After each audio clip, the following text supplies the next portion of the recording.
noodles served with a side of terror. I had a pretty scary experience the other day. It happened while I was out of town for work. Let's call the place Raven City. The actual name of the town is that of a smaller bird, but Raven City will do for now. It was just after noon and I was driving. My destination was a bit further ahead, where I had booked a hotel near the sea. Raven City was just a town I was passing through on my way there. As I approached the town, I felt an inexplicable loneliness. How can I describe it? It was as if all the color had been drained from the scenery. The size of the town wasn't much different from my hometown, but there was a sense of desolation that made my chest tighten a little. I was hungry, but I hesitated. Should I drive a bit further to the next town? Or maybe stop at a roadside restaurant? I was wavering, thinking, eating in a town with this atmosphere. Just then I noticed an old woman coming out of a soba noodle shop. She seemed to be smiling and beckoning me. Almost as if pulled in, I turned into the shop's parking lot. I hadn't really planned on eating buckwheat noodles, but I thought, well, this place will do. I hear soba shops often have good curry too. With these thoughts, I got out of my car. The old woman was still waiting in front of the shop, seemingly beaming at me. I was surprised to find such a cheerful-looking person in such a desolate town. As I approached her with a sense of wonder, I suddenly froze in my tracks. The woman wasn't smiling at all. Her eyes were just narrowed as if squinting in bright sunlight. Her mouth was unnaturally wide open, baring her teeth. Somehow this had appeared to me as a welcoming smile. Of course, her eyes weren't smiling at all. It was too late to go back to my car in Nassau, so I went into the shop. Come to think of it, the woman hadn't even said welcome. I decided I should leave as soon as possible. Ordering something hot would take too long to eat, so I ordered cold buckwheat noodles. The shop owner poked his head out from the back and said, "Welcome. Are you here on business?" I didn't feel like answering honestly, so I lied. "No, just out for a bit of sightseeing." "I see, then you can take your time," he replied. Somehow that one comment made me feel like I couldn't leave too quickly. Soon after, my noodles arrived. The taste was neither good nor bad. Maybe it was the town's atmosphere, but even the noodles seemed colorless. Just as I was about to finish, the owner brought over some buckwheat soup. Not many people around here drink this, so we usually don't serve it anymore. "But would you like to try some?" The owner said this, placed the container on the table, and retreated to the back without waiting for a response. I thought I'd take just one sip and then leave. As I was pouring the soup into a cup, I felt someone watching me. I turned around to find the owner and the old woman staring intently at me from behind a pillar. I realized I had wandered into a strange shop. As I stood up after taking one sip, the owner suddenly appeared behind me and asked, "Which baseball team do you support?" "Ah, I don't really watch baseball. I'm more into soccer," I replied. "Oh, is that so? Then which soccer team do you support?" he pressed. When I answered, he asked, "Oh, there's a team like that? What kind of team is it?" I briefly explained that it was a team known for its strong defense, but as soon as I finished, he asked, "Do you watch movies?" The owner didn't seem interested in the content of my answers. It was as if he was just trying to keep the conversation going, or rather, trying to buy time to keep me there somehow. Soon, the old woman brought over a small plate of pickles. "The buckwheat soup tastes good with these pickles," she said. Feeling increasingly uneasy about the shop, I glanced up at the clock, pretending to check the time. "Oh, I've stayed too long. I have an appointment to get to." "Thank you for the meal," I said, standing up. The old woman grasped my hand and said, "Oh my, an appointment. What time is it at?" Caught off guard, I couldn't answer immediately. I remembered that when I had pretended to look at the clock earlier, I hadn't actually checked the time properly. I thought it had been just past 1 p.m., so I said, "I absolutely need to be there by 1:30. "Oh, is that so? Where is it? Where exactly?" she pressed. "It's about 15 minutes from here," I answered. "Oh, then you still have plenty of time. That clock over there is more than 30 minutes fast," she said, tightening her grip on my arm and trying to force me back into my seat. I found myself sitting down again. I checked my phone just to be sure, and indeed, the clock on the pillar was more than 30 minutes fast. I thought I'd have one more cup of buckwheat soup before leaving. I poured about half a cup and spoke to the owner standing behind me. "How much was the soba? I'll pay now." When the owner didn't answer, I looked at the menu on the wall. Seeing this, the owner said, "It's 1,000 yen." I took out a 1,000 yen note from my wallet and tried to hand it to the owner, but he just bowed his head without taking it. "I'll leave it here then," I said, gulped down the soup, and fled the shop. I was nervous about being grabbed from behind on my way out, but thankfully that didn't happen. As I was about to drive out of the parking lot, I saw the owner and the old woman standing side by side in front of the shop. Their faces were expressionless. That's the only way I can describe it. Between them stood a child about kindergarten age, holding both their hands. The child must have been in the back of the shop, perhaps a grandchild, though the child seemed a bit too young to be theirs. I hate to say it, but the child looked filthy, as if covered in mud. If that child had been wandering around the shop while I was eating, it would have been quite unappetizing. The child's hair was dirty and matted. I thought they should take better care of the child's appearance, especially in a food establishment. I gave a slight bow to the owner and the old woman from inside my car. They stared back at me with blank eyes, not averting their gaze. As I bowed again slightly, I noticed their feet. Their toes were pointing backward. In other words, while their faces were turned towards me, their bodies were facing the opposite direction. The child started swinging playfully, hanging from the owner and old woman's hands. The child's legs seemed to undulate unnaturally, as if the joints were in all the wrong places. It was probably just a few seconds, but I felt their gaze intensely.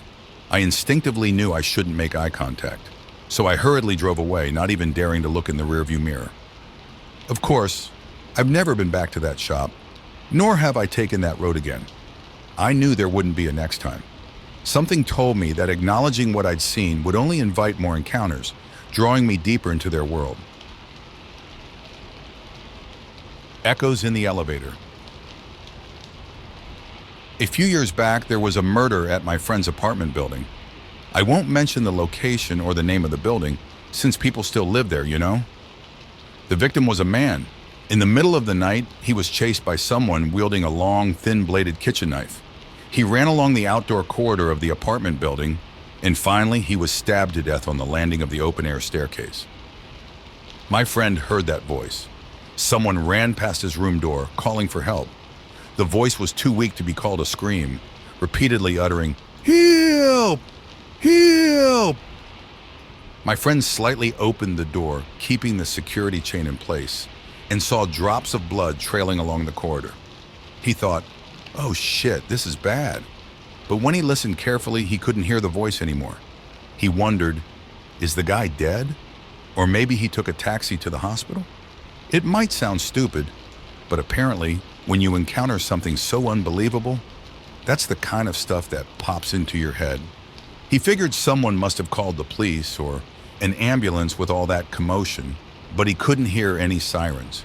He was debating whether to go check it out before making a call himself, thinking it might be dangerous when he finally heard the sound of emergency vehicle sirens. Later, he heard from the police that there was only one call reporting the incident. It came from someone who had just returned home and discovered the gruesome scene. From the news reports that came out later, I don't think the victim would have survived, even if someone had called earlier. He had been stabbed in multiple vital spots. It was shortly after this incident that I went to visit my friend. As we were passing the open-air staircase, he told me, "They say this is where he died." Then he pointed at the floor of the landing and asked if I could tell what it was. Looking closely at where he was pointing, I saw that the vinyl floor covering had several holes in it. When I asked, "What about it?" he explained the details. Apparently, the killer had straddled the victim as he lay there and repeatedly stabbed down with that same long, thin-bladed kitchen knife. The blade had gone through the body and hit the floor beneath. Looking closer, I could see many smaller holes as well. He said that after something like this happens, it's the auditory information that really gets to you. Visual stuff is surprisingly manageable, but the sounds are unbearable. They say that sounds really do stick with you. He said he remembers it every night. Just as he's about to fall asleep, he suddenly hears that feeble voice in his ear saying, Help! Help! He wakes up startled, and then for a while his heart races and he can't fall back asleep. Apparently, it's been like this for him ever since. The person in the apartment closest to the staircase apparently heard the sound of the stabbing. A sharp, unsettling sound like clack, clack. At first they could hear something like a weak voice going, ah, ah, but eventually that stopped, and only the clack, clack sound continued for a while. The person in the room had their ear pressed to the slightly opened mail slot in the door, but at the time they didn't know what the sound was. They thought about calling the police or an ambulance, but worried that if the attacker heard their voice on the phone, they might become the next target out of revenge. They considered going to the back room to make the call, but by then there were no more cries for help, just silence punctuated by the clack-clack sound. They were afraid that if they moved to the back room, the noise might give them away, and the attacker might call out, "What are you doing in there?" In the end, they just crouched by the entrance, unable to move. All the while, they could hear that clack-clack sound. Later, when they understood what that sound had been, it really messed them up. They couldn't get that sound out of their head and ended up moving out soon after. When I heard this story, the first thing I thought was, hey, if it's a rental, why don't you move out too? If it were me, I definitely couldn't handle staying there. In fact, after hearing this story, I started visiting my friend's place less often. But I still went there occasionally. This is a story from a different night. I got into the elevator in the entrance to go to my friend's room. I pressed the button for his floor, but the door wouldn't close. As I kept pressing the button, waiting for it to close, I suddenly felt like someone had gotten into the elevator with me. The box shook and sank a little, and I thought, huh? And my finger stopped pressing the button. I felt an unsettling sensation of being stared at by someone. A little later, there was another vibration, as if someone else had gotten on. The feeling of being watched grew stronger. Even though I knew there was no one else in the elevator besides me, I looked around the box. Of course, there was no one there. At that moment, the elevator door started to close. I instinctively reached out and stopped it from closing. Then I quickly stepped out. The elevator door, which had been about to close, remained open after that and showed no signs of closing. How can I explain the emotion of that moment? At that instant, it wasn't fear, but rather I pretended not to see, pretended not to notice, as if to say, please, come in. I averted my eyes from the elevator door that remained open and quickly walked out of the apartment building. As I hurried away with my back to the elevator, I felt a terror as if I was about to be embraced from behind. After experiencing this, I was reluctant to use the outdoor staircase, the scene of the murder, to get to my friend's room. So I called my friend from outside the apartment building. I honestly told him, I'm scared, so come down and meet me. My friend didn't laugh. He came down using the outdoor staircase. I couldn't help but say, hey, aren't you scared passing through the murder scene? He replied, it's better than the elevator. He says that residual energy remains. He's talking about what happened in that elevator. On the day of the incident, the elevator was apparently covered in blood. He thinks the residual energy of the victim probably remains there. When I asked, but if you say that, what about that landing? My friend said, there's probably no residual energy left there. The victim had stumbled onto the landing, dizzy from blood loss while fleeing, and was already in a daze when he was stabbed repeatedly. So he probably didn't have any strong emotions left to remain as residual energy. But the elevator is different. He doesn't know the exact details, but the killing started in the elevator. Whether the victim ducked in there while being chased or was pushed in as he was trying to get off, either way, he went through something truly horrible there, but still managed to get out somehow. Help! Help! That's why I think the strongest residual energy remains there. No one uses the elevator now. Needless to say, my friend moved out soon after that too. The void at the crosswalk. Shadows lurk by traffic lights and railroad crossings. Ever since I heard that story, I've started waiting a few steps back when I'm at a traffic light. Before that, I usually stood right at the front, but now, at my company, We often order lunch from a delivery service. I frequently chat with the delivery woman who brings our food. In this area, many office workers use such services to have individually ordered lunch boxes delivered. It's a popular lunch option. Chatting briefly with the delivery person who comes at the same time every day has become one of the small pleasures of daily life. Let's call the delivery woman Haruko for now. Haruko has what you'd call psychic abilities. She's been experiencing unusual things since she was young. Haruko says she's been able to see things others can't since she was little. Having seen these things for as long as she can remember, Haruko thought it was normal. Take traffic lights, for example. At the base of the poles or posts where traffic lights are attached, Haruko sees dark, shadowy objects standing still. They're shaped like bowling pins, ranging from about 3 to 6 feet tall. They seem like fixtures, just placed or erected there, standing motionless. The color of these objects is like your shadow on a sunny day, appearing flat at first glance. You can see through them, so they initially look like shadows cast on the background. It's only when you walk around them that you realize these dark things aren't shadows of anything. They're actually there. Walking around it, you finally understand that the shade isn't just a shadow, but something that's actually standing in that spot. When Haruko was young, she thought these dark objects were just part of what made up a traffic light.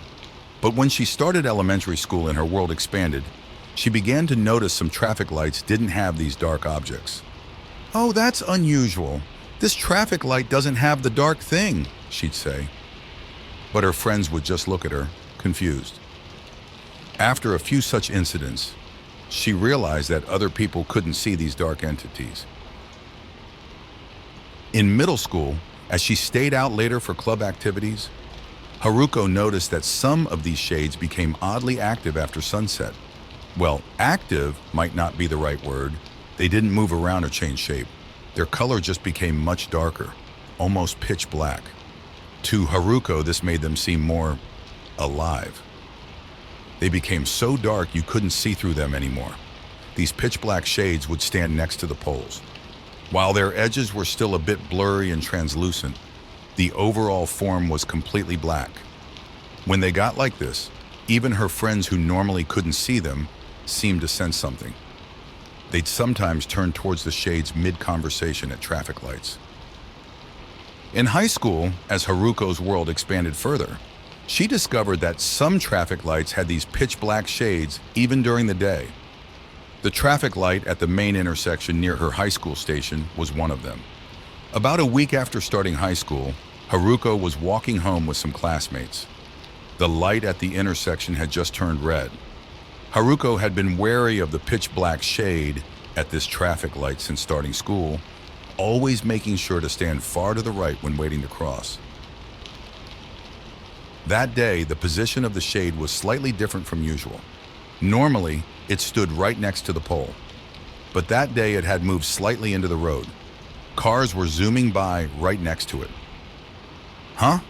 Who put that there? Haruko wondered. As always, she was the only one aware of the shade's presence. The drivers weren't slowing down despite the dark object jutting into the road, and her friends were just casually looking at their phones. The friend farthest from Haruko, the one standing right behind the shade, didn't seem to notice it at all.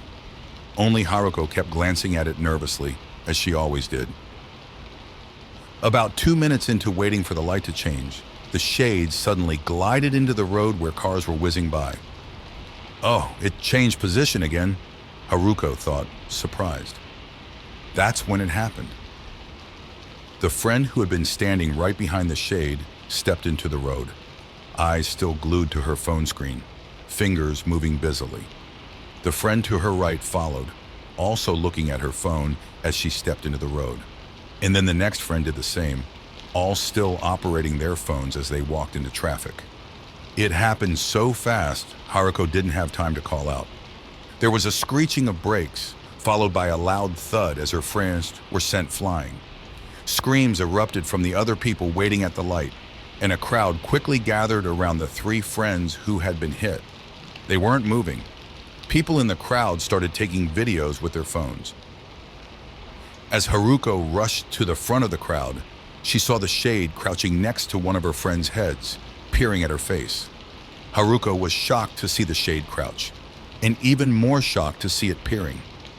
She had always thought these things were just stationary objects. She never imagined they could move like this. The shade looked at each of her friends in turn, then stood up with what seemed like a frustrated expression and moved back to the pole. Frustrated. Yes, Haruko could now see faint white eyes where the shade's face should be. The eyes were slanted and misaligned, and they would occasionally narrow with the shade's movements. Haruko sensed an indescribable malice in these expressions and quickly looked away. As the ambulance arrived and her friends were being loaded in, the shade moved slightly again, its expression twisting with what looked like spite. Fortunately, her friends had only suffered concussions and lost consciousness. They had no other significant injuries and were all discharged from the hospital 2 days later. The question everyone asked was, why did they step into the road when the light was red?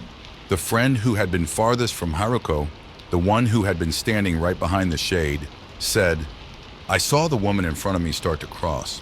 I was looking at my phone, but I caught her movement out of the corner of my eye. So I thought the light had turned green." She had started crossing, which prompted the friend to her right to follow, and then the next friend followed suit.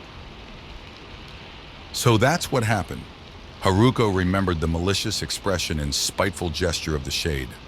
The sight of the shade peering at her unconscious friends' faces confronted her with a terrifying reality. This wasn't just a shadow or a spirit. It was something far more sinister and empty. It's the void, she thought, finally understanding the true nature of what she'd been seeing all this time. She told her 3 friends they should avoid that particular traffic light from now on.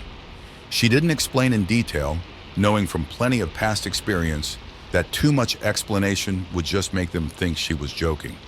She kept her warning light. Since hearing Haruko's story, I always make sure to stand at the back when waiting at traffic lights. Actually, I've experienced something similar myself.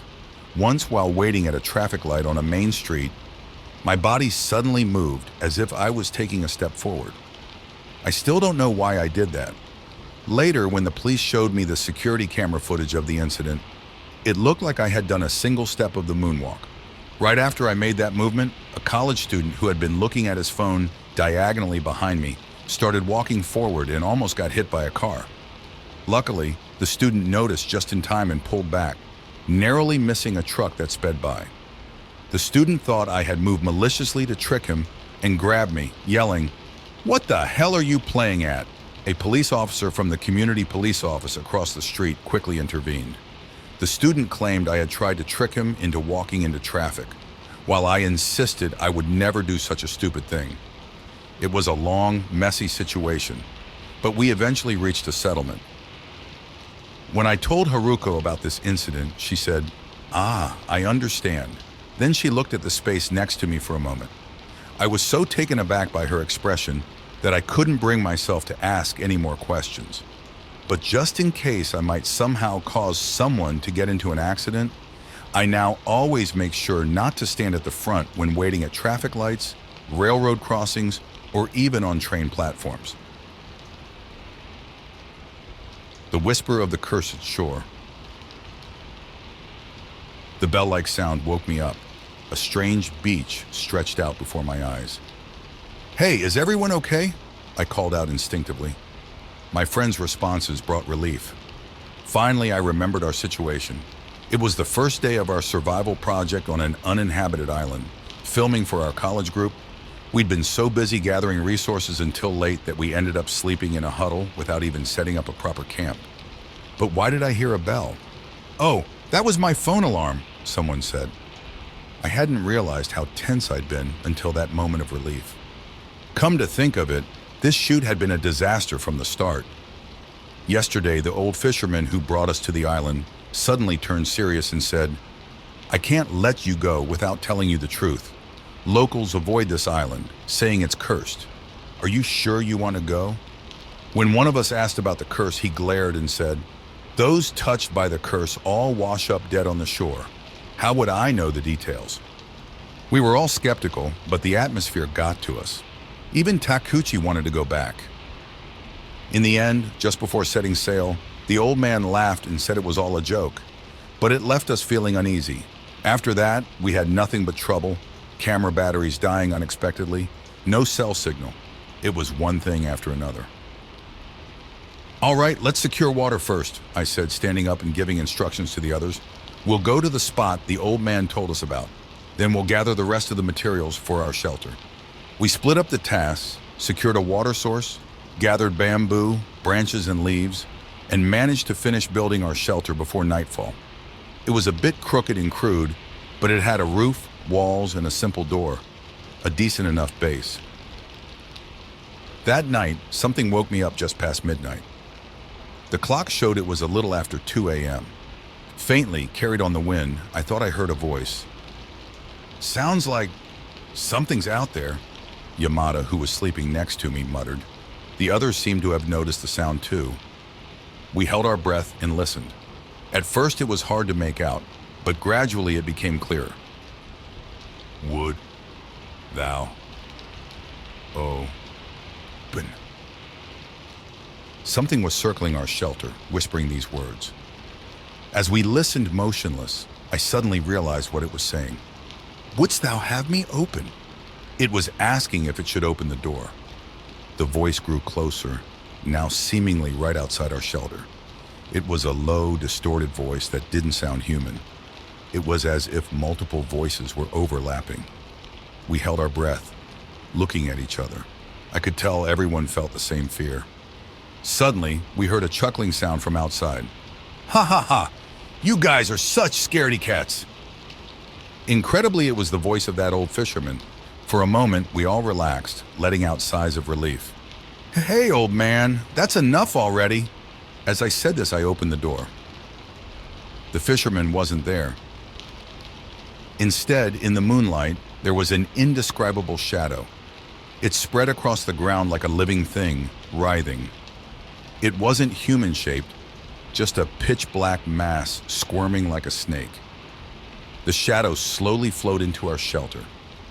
At that moment, something snapped inside me. I immediately bolted out of the shelter. I ran without looking back. I was aiming for the beach, but I must have taken a wrong turn. Running through the underbrush, I tripped over what might have been a tree root. After falling, I was too scared to get up. Desperately trying to quiet my ragged breathing, I curled up and listened. Overwhelmed by fear, I clung to what felt like a nearby tree root and squeezed my eyes shut. As time passed, anger mixed with my fear. Why wasn't anyone coming to look for me? Did they only care about saving themselves? I gritted my teeth, cursing the one who came up with this idea. If that bastard Takata hadn't suggested it, I wouldn't be in this mess. In the confusion of anger and fear, I must have fallen asleep at some point. Suddenly, I thought I heard someone calling me and woke up. It was morning. I remembered the situation.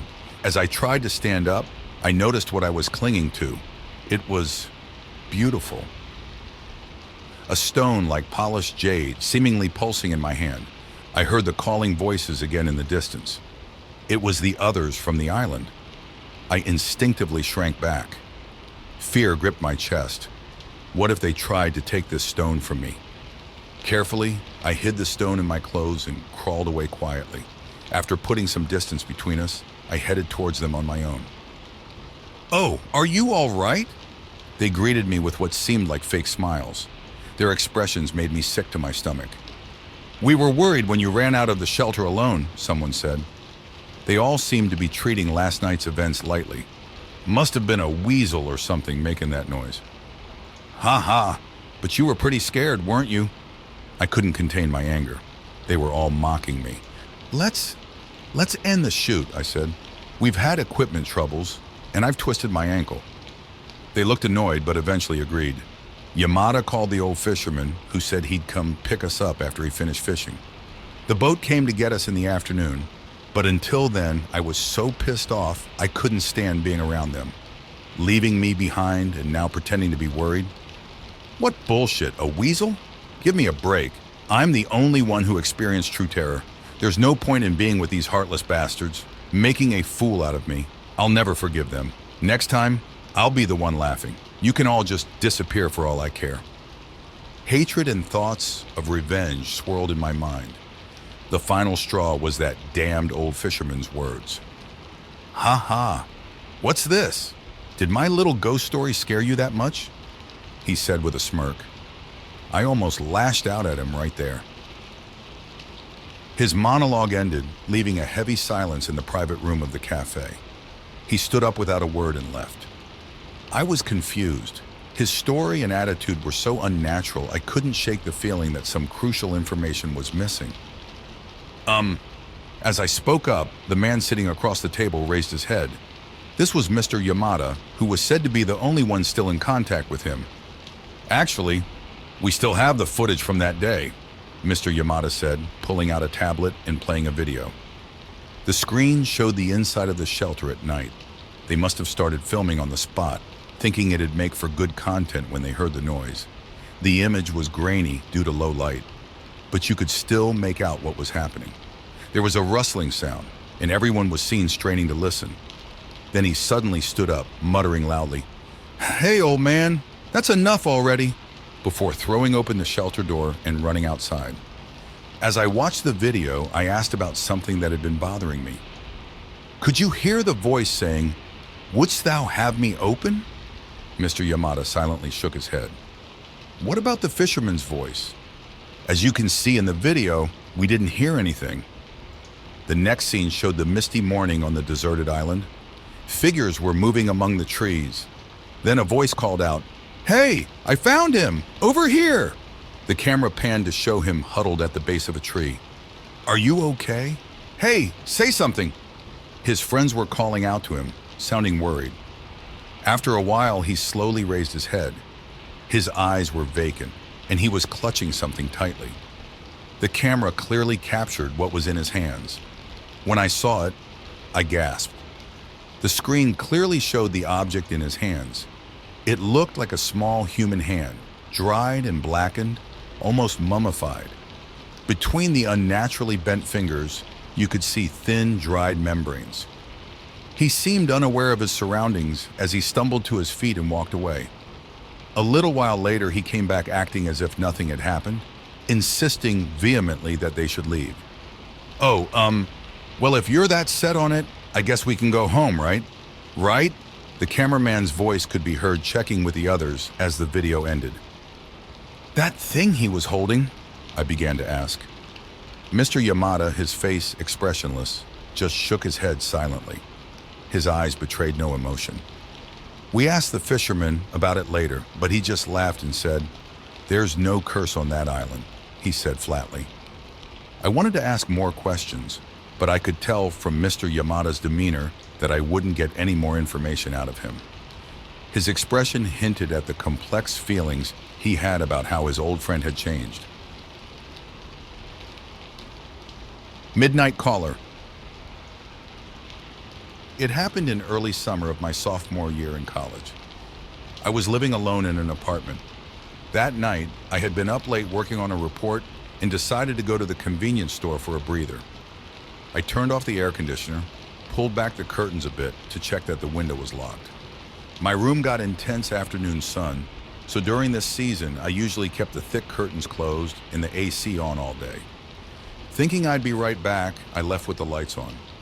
At the store, I flipped through a magazine for a bit, bought a drink, and just as I got back to my room, my phone started ringing. A phone call at this hour? It's way too late, I thought. I glanced at the wall clock and it was 2 a.m. I pulled my phone out of my pocket and saw the call was from my friend Takashi. Takashi and I were in the same class in high school. We were close enough to lend each other books, but after graduation, we drifted apart since he went to a vocational school far from my university. But why would he call at this hour? I hesitated, thrown off by this unexpected late-night call from someone I hadn't spoken to in a while. Still, I figured he must have a good reason to call so late, so I answered. Before I could even say, "What's up? It's been a while. Why are you calling so late?" Takashi started talking urgently. "Akira, Are you still at the convenience store? He asked in a panicked voice. I was so confused I couldn't answer right away. How did he know I'd been at the convenience store? Oh, I see. Takashi must be in the area and saw me or something. As these thoughts were spinning through my head, Takashi continued insistently. Are you still outside? If so, don't go back to your room. Promise me you won't. I was surprised by Takashi's sudden command. Besides, I was already back in my room, so I couldn't follow his instructions. When I told him I was already back and asked what was going on, I heard Takashi mutter, "Shit," under his breath. Takashi, sounding desperate, said, "You're already in your room? Listen, please, trust me, and get out of there." As I was getting more confused, Takashi said something even stranger. "There's a bookshelf at the back of your room, right? Has anything changed since you left? Are there 2 books that have fallen off?" I looked towards the back of the room as Takashi said, and indeed, 2 books had fallen near the bookshelf. This situation made me even more confused. I hadn't seen Takashi since graduation. He shouldn't know anything about this room. How did Takashi know what the inside of my room looked like? I tried to think if we had any mutual friends who might have been to this room. Maybe they took a picture or something, and Takashi was looking at it while talking to me. As these thoughts were swirling in my head, Takashi said, "Hey, aren't the fallen books the latest volume of Spy Family in a gray hardcover?" Takashi was exactly right. I could see it clearly from where I was standing, without even going to the bookshelf. "How do you know that?" I blurted out involuntarily. "I knew it.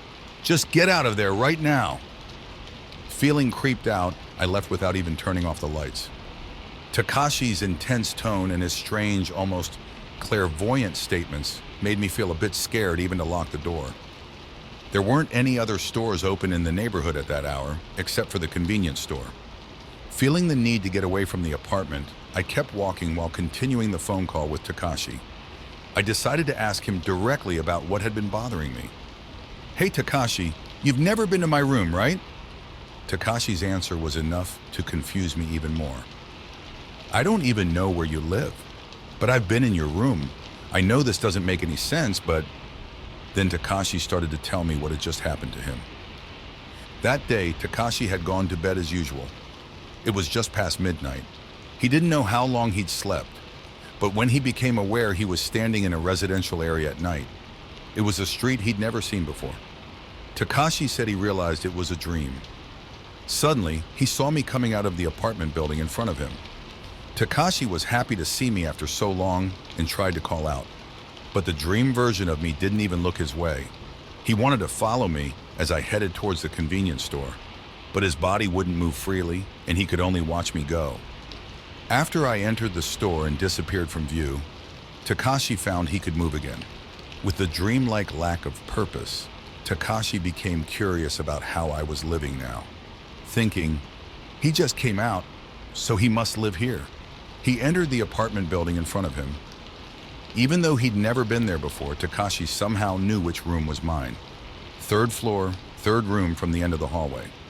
When he stood in front of the door, Takashi thought, it might be locked. But the next thing he knew, he was inside the room. Washing machine to the left of the entrance, toilet and bathroom a bit further on the right. Beyond that, a room with the lights still on. A low table in the center of the room with an open laptop.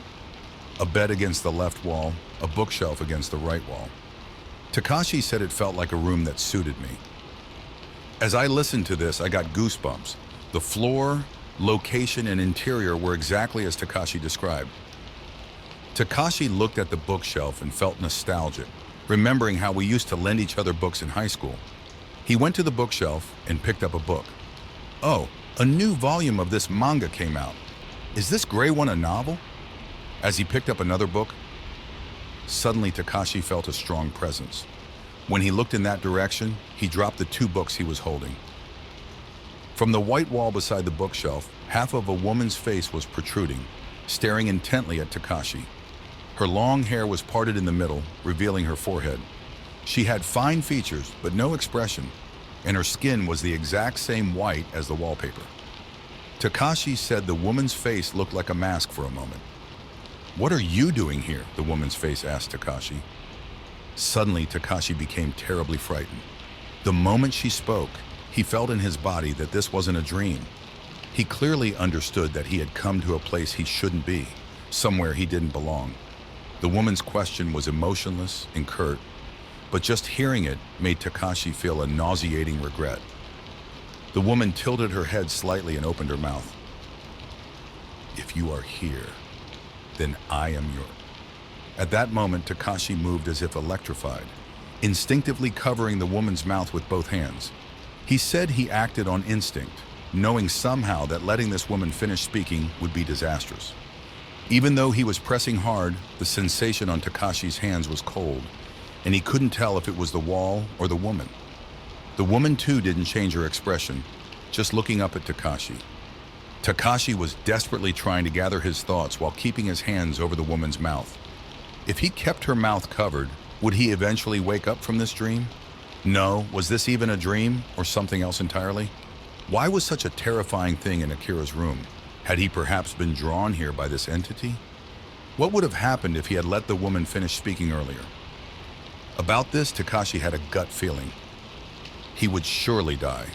If he had heard the woman's words to the end, he would certainly lose his life. As Takashi kept covering the woman's mouth, he felt his strength gradually leaving him. The sensation in his hands grew colder, and he almost felt as if his hands were becoming one with the wall. Soon a goosebump-like sensation began to rise in his head. Takashi almost let out a scream. The sensation turned into a buzzing noise, and finally, a high-pitched woman's voice began to echo. "Stop it!" Takashi yelled at the woman. But the words that came out of Takashi's mouth were the woman's voice, cold and accusing, enunciating each word with chilling precision. "What are you doing here?" Takashi's mind went blank with fear and confusion. At that moment, he heard a loud noise from outside the room. It sounded like someone running up the stairs. Takashi turned around in surprise. Could it be that Akira was returning? In a split second, Takashi imagined me entering this room. What would happen if I saw this situation? I might be in danger. He had to prevent that at all costs. As this thought raced through his mind, Takashi felt something snap inside him. At that moment, Takashi felt as if he was suddenly grabbed by the collar from behind and violently pulled back. At the same time, my room rapidly receded and disappeared into darkness. Takashi felt a strong urge that he had to return for my sake. When he next opened his eyes, Takashi was lying in his own bed. He felt cold sweat all over his body and his heart pounding furiously. Looking around, he saw the familiar sight of his own room. Takashi was confused. It was too real and emotionally disturbing to be just a dream. He hesitated for a moment about whether to call me, but finally decided to do so. If it was just his misunderstanding, it could be laughed off, but if it wasn't, it was no laughing matter. Takashi picked up his smartphone and called me. By the time I answered the phone, the dangerous certainty he had felt earlier had returned. "Akira, are you still at the convenience store? Are you still outside? If so, don't go back to your room. Promise me you won't." After listening to Takashi's story to the end, I could only feel bewildered. When I went outside earlier, had Takashi been right near me? He said he had returned to his own body just as I was coming back from the convenience store, but I hadn't sensed anything like that outside my room. Moreover, could something like that really exist in that room where I had been living peacefully until now? I thanked Takashi and promised to return to my room after daybreak before ending the call. I walked to the station and killed time until morning at an all-night restaurant.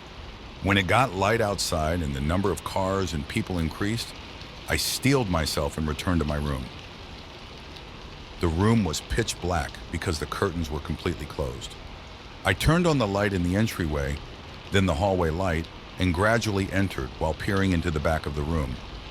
I nervously looked towards the bookshelf, but there was no face like Takashi had described anywhere on the wall. As I turned on the room light with relief, I suddenly realized something. Last night, when I rushed out of the room at Takashi's urging, I had left the lights on. In the end, the face Takashi had seen never appeared before me. Or maybe it did, but I hardly ever returned to the apartment. I stayed at friends' places, hopping from one to another, And when I needed to return to the apartment, I always did so during the day and with friends. Due to the contract, I was set to move out of that apartment 2 months later, so it was just a matter of buying time until the move. I tried calling Takashi several times to let him know I was safe, but this experience seemed to have really affected him. Even when we talked, the conversation would quickly die out, and we eventually drifted apart again. Since moving, I haven't had any problems.